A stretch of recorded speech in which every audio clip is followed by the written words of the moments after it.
Sa dami ng katanungan tungkol dito sa nangyari kay former DPWH Yusek Cabral, kasi marami daw alam yan, baka pinatahimik daw ng mastermind. May mga senador na rin na mukhang duda na rin sila sa nangyari. Lalo na po itong si Senator Marcoleta, nagsalita na rin siya.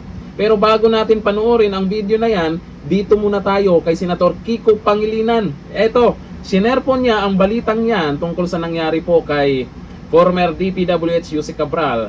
At ang sabi niya sa kanyang post, "We do not wish to be insensitive if indeed death has been established, but considering that billions of pesos are involved, we call on Secretary John B. Crimolia to check and validate if the remains of former Yusek Cabral were properly identified by the authorities concerned, faking death to escape criminal liability for corruption has happened before." Ibig sabihin, may duda siya na kung yun ba talaga, siya ba talaga yun.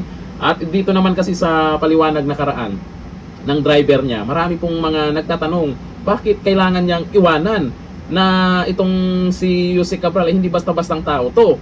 Iiwanan sa madilim na lugar, mag-isa, tapos ilang oras pa. At isa din po yan sa nabanggit po ni Senator Marcoleta. Maraming mga nagtatanong, maraming nakikialam, dahil naman hindi lang po ito unang beses na nangyari. Yun nga lang, itong kay Yusek Cabral ay sa kanya po talaga nag-viral. Nangyari sa kanya dahil siya ang sinasabi ng iba na mas maraming alam. Baka yung mga gadget niya ay nandun yung mga listahan ng mga insertions na nangyari po dyan sa Manumalyang Flood Control Projects. Ito, panoorin po natin si Senator Marcoleta tungkol po dyan sa napag-usapan nila dito sa nangyari kay former DPWH Yusek Cabral. Ito yung video. Ang unang nagbalita sa akin dyan ay si Senator Jingo Estrada. Opo. Siya din nabigla. Alam mo ba ito? Sabi niya, ano ka ako?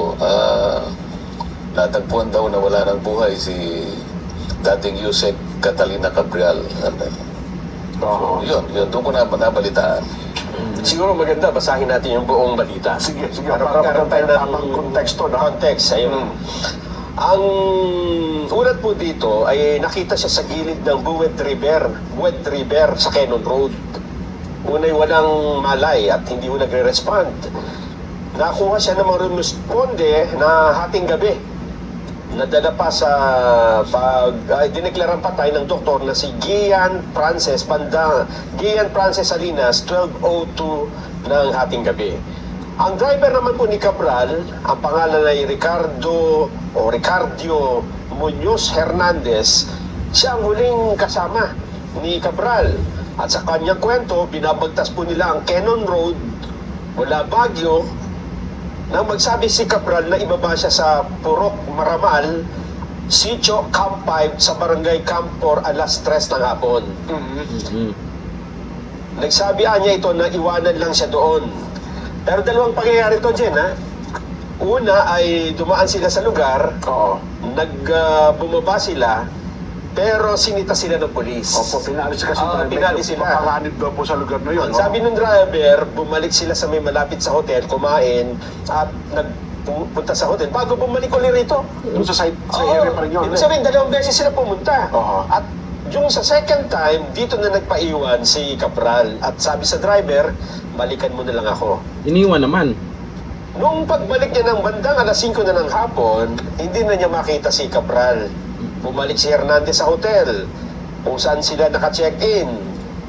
Wala din daw po doon eh.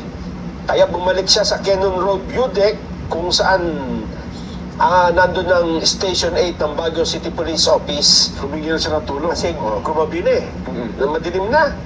At dahil dito tumulong po ang pulis sa paghahanap, at doon nga po nakita, doon sa site, sa ibaba, 30 metro mula sa riverbank, ang katawan po ni Cabral bandang alas 8 na po daw ito ng gabi. Hindi pa malinaw kung bakit inabot ng 4 na oras bago iniakyat ang katawan ni Cabral sa kalsada. Baka nahirapan. May mga report din na nagsasabi na nahulog si Cabral at ito ang sinusundan ng investigasyon sa ngayon. Ang Office of the Ombudsman ay nag-utos naman na lahat ng gadget, ibig sabihin mga cellphone o kung anumang computer, laptop, ay ingatan. ito pong lugar kung saan daw po nagpaiwan sa si Cabral ay isang populated area. May mga tao yan sa paligid. Malapit ito sa isang nasirang rock shed at sa rock netting project site na in-inspection ni Pangulong Bongbong Marcos noon kasama si Mayor Benjamin Magalong. Iniugnay din si hindi na ito, background na ito eh. O yun po ang pangyayari. Sen. Oho. So yun. Pero ngayon kasi parang marami tuloy ang lumalabas na mga balita kung ano talaga ang naging nangyari dito kay Yusek Cabral dahil nga sa mga pangyayari ito. Sen. Pero base sa paglalahad mo, Nelson, parang gusto niya talagang pumunta sa lugar na yun eh. Bumalik pa eh. Opo. Una, tama ba yung sinabi mo na binawalan sila ng pulis sapagkat mapanganib yung lugar na yun? Opo. So, umalis nga. Opo. Tapos sabi mo, bumalik uli. So, ibig sabihin, parang gusto niya pumunta talaga sa lugar na yun. Correct. Oo eh. Pangalawa, napansin ko, sabi na banggit mo kanina, bumalik yung driver para balikan siya, di ba? Opo. Kasi sabi ni, iwanan mo ko pero balikan mo rin ako. Oo nga, pero hindi man niya hinintay na dapat tatawag. O, balikan mo na ako. Di ba dapat may... Ay, usually ganun mo eh. Hindi ba dapat tatawagan ka? O, balikan mo na ako rito. Nasaan ka na? Ang tagal-tagal mo naman. Hindi daw dala ang cellphone. So bakit kagad bumalik yung driver nang wala pang pasabi? Mga isang oras daw po Sa ito. oras sa pagitan, nagpakarga niya siya ng gas eh, di ba? Yun ang mayroon pang istorya Oo nga, pero di ba karaniwan, hihintayin mo yung... tawag ng boss mo. Kasi iwanan mo na muna ako dito. Opo. Di ba pang karaniwan? O, text na lang kita. Tatawagan kita. Ang bang sabi, ganun? Wala po. iniwan daw sa sasakyan ang cellphone. Pero siyempre, yun nga po ang ating sinasabi, maraming katanungan sa isipan ng ating mga Correct. kabayan sa pangyayari ito. No, at hindi Pero naman natin ko, maayos yan. kasi ang mga katanungan na yan ay patuloy pang dadami siguro. Opo. Dahil alam naman natin, si Yusek Cabral ay dating nagsilbi sa DPWH. Opo. At alam din natin, very sensitive yung kanyang posisyon. Mhm. Lahat ay mag-a-agree sa katotohanan na yung kanyang posisyon na yon ay masyadong maraming naglalaman yun ng maraming impormasyon tungkol sa kung paano inilalatag ang mga proyekto ng ating pamahalaan. Kasi DPWH ito, Jen, Opo, Nelson. usay for planning po siya. Oo. At Correct. hanggang sa maaalala ko, mula nung ako ay naging chairman ng Blue Ribbon Committee, ay talagang halos umiikot sa kanyang opisina yung mga unang katanungan dyan. Opo. Lalo na yung mga proponents ng projects, kung paano nilalatag yung mga tinatawag na, kung paano pinalalaki yung mga pondo, kung paano binabahagi. Talagang yung opisina niya ang nakatutok dyan. Oo, tama. At maliban pa dun sa tinatawag nating mga applications. Siya yung umahawak kasi yung mga applications. Ganun mo ba? Oo. So siya yung nakakaalam kung ano yung mga coordinates Ayun, ng mga project. Oo. Kung talagang gugustuhin niya na sabihin kung nasaan Oo. ang mga coordinates ng lahat ng projects, lalong-lalo na yung pinag-uusapan noon na flood control, siya talaga ang bukod na opisina nakakaalam ng lahat ng mga sensitibong impormasyon. Nasa opisina po niya, no? Ngayon, dahil nga sa kahalagahan ng opisina niya, nung kasagsagan na nagtatanong ang tungkol dyan, ay nagbitiw nga siya. Oo. At mula doon ay wala namang masyadong ginawa na yung Blue Ribbon Committee. At marami nga nagtataka ba't ganon? Oo. Oo. Gayong siya yung pinakamaraming nalalaman dyan, parang wala lang. Oo. Pagkatapos, maraming nagsasabi na nakakuha ng mga impormasyon na maaaring makapagbigay ng kung ano-anong related na Oo. mga ibang tatalakayin at maaaring ma-involve yung maraming tao. Kaya siguro ngayon, kung mo nangyari yan, talagang aasahan mo na babangon ng mas maraming tanong. Opo, marami talagang tanong. Ang mas maraming tanong ngayon kaysa kasagutan. Correct. Nakakalungkot yung nangyari dyan.